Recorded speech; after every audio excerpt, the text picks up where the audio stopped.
अस्सलाम वालेकुम, I am Urdu Zahra, your English language instructor. I hope you all are well. आज की इस वीडियो में हम 6 यूजेज ऑफ द शुड की तरफ चल रहे हैं एंड ये 6 यूजेज हमारा शुड का कैसे इंपॉर्टेंट है, सबसे पहले हम इसको डिस्कस करते हैं। साथ ही साथ 7 एंड 8 यूजेज की तरफ हम भी चलेंगे। सबसे पहले हम बात करते हैं 6 यूजेज ऑफ द शुड। यहाँ पर है शुड हैव। शुड हैव का लफ्जी मतलब होता है, चाहे तो आप मेरे साथ नोट डाउन भी करते रहिएगा, जैसे कि हम देखते आ रहे हैं अपनी वीडियोज में। मैं आपको सजेस्ट करती हूँ कि साथ ही साथ नोट्स बना लिया करें। शुड हैव का मतलब है कोई काम करना चाहिए था, कोई काम आपको पास्ट में करना चाहिए था और आपने वो काम नहीं किया। ये बात अगर आप लिख लें तो ज्यादा बेहतर रहती है। साथ ही साथ तरीका यही होता है कि जब हम कुछ समझे तो अपनी आसान में, अपनी नेटिव लैंग्वेज में इसको लिख लें। जब भी आप शुड हैव को देखें, अब यहाँ पर सवाल उठ सकता है कि लास्ट वीडियो में हमने शुड हैव को एज अ पोजेशन में डिस्कस किया था कि I should have a pencil, मेरे पास पेंसिल होनी चाहिए, और हमने पास्ट में देखा था मेरे पास पेंसिल होनी चाहिए थी, I should had a pencil. तो फॉर्मूलाज में फर्क है। जब आपको शुड हैव के बाद ऑब्जेक्ट, डायरेक्ट ऑब्जेक्ट लिखा हुआ नजर आए तो इसका मतलब होता है किसी चीज का आपके पास होना चाहिए। लेकिन अभी मैंने यहाँ शुड हैव के बाद वर्ब की थर्ड फॉर्म लगाई है, तो वर्ब की थर्ड फॉर्म का मतलब ये है कि यहाँ पर कोई एक्शन था जो आपको पास्ट में करना चाहिए था लेकिन आपने वो काम नहीं किया, तो इसको हम शुड हैव कहते हैं। जब इनका नेगेटिव बनेगा तो शुड नॉट हैव आएगा। हमेशा याद रखिएगा कि जब भी हमारे पास दो हेल्पिंग वर्ब होते हैं, जैसे शुड हैव है या हैव बीन है, तो हमें इनका नेगेटिव बनाने के लिए सिर्फ नॉट को ऐड करना होता है। शुड नॉट हैव हो जाएगा, देन वर्ब की थर्ड फॉर्म है, देन हमारे पास ऑब्जेक्ट है। अगर आप इसका इंटेरोगेटिव बनाते हैं यानी सवालिया जुमला बनाते हैं तो शुड पहले आएगा, देन आपके पास सब्जेक्ट आएगा, देन इसके बाद हैव आएगा, देन वर्ब की थर्ड फॉर्म, देन ऑब्जेक्ट। एक और बात अगर आप यहाँ नोट करना चाहें तो ये भी कर सकते हैं कि शुड हैव है, क्योंकि हम मॉडल्स की बात कर रहे हैं तो यहाँ पर हैज लफ्ज की कोई गुंजाइश नहीं होती है। चाहे आप आई वी यू दे के साथ सेंटेंस बनाएं, चाहे आप ही शी इट के साथ बनाएं, तो हैव ही रहता है, हैज नहीं आता है। तो हमने ये बात देखी कि शुड हैव का मतलब है पास्ट में कोई काम करना चाहिए था लेकिन आपने वो काम नहीं किया। मैं आसान अगर इसको कर दूं तो इसका मतलब कुछ यूं हो जाएगा कि जो हम प्रेजेंट में शुड को डिस्कस करते हैं, फॉर एग्जाम्पल मुझे क्लास में जाना चाहिए, आपको क्लास में जाना चाहिए, हमें कोई काम करना चाहिए, शुड के साथ जहां पर हम वर्ब की फर्स्ट फॉर्म लाते हैं, अगर हम शुड के बाद हैव ले आए और थर्ड फॉर्म आ जाए तो इसका मतलब होगा कि कोई काम करना चाहिए था लेकिन हमने वो काम नहीं किया।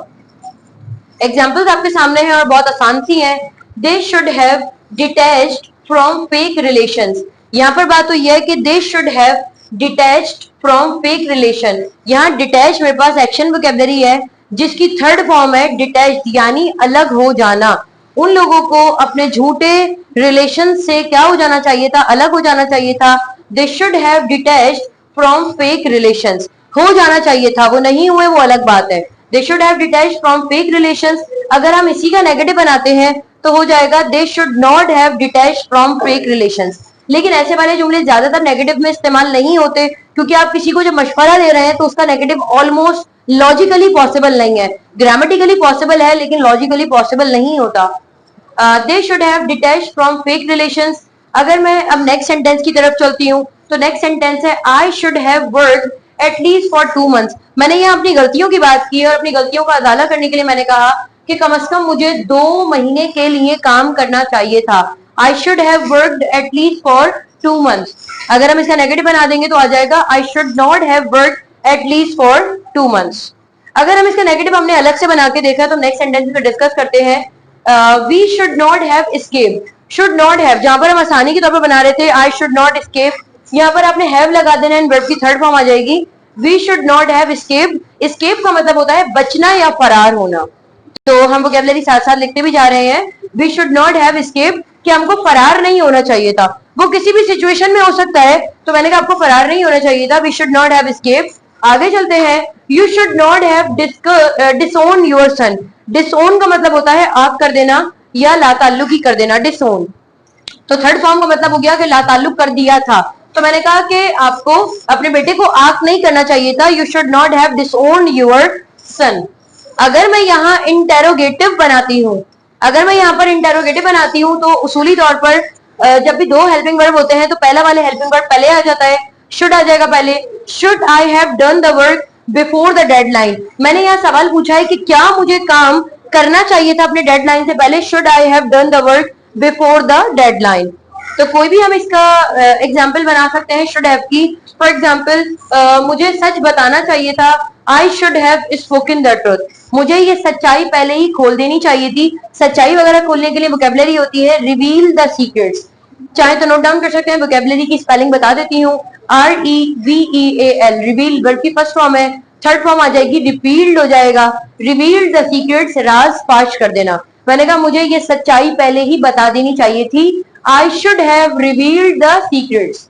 अगर मैं इसको यूं कहना चाहूं कि मुझे बर्थडे अरेंज करनी चाहिए थी या बर्थडे पार्टी अरेंज करनी चाहिए थी, I should have arrange the birthday party. नहीं करनी चाहिए थी, I should not have arrange the birthday party.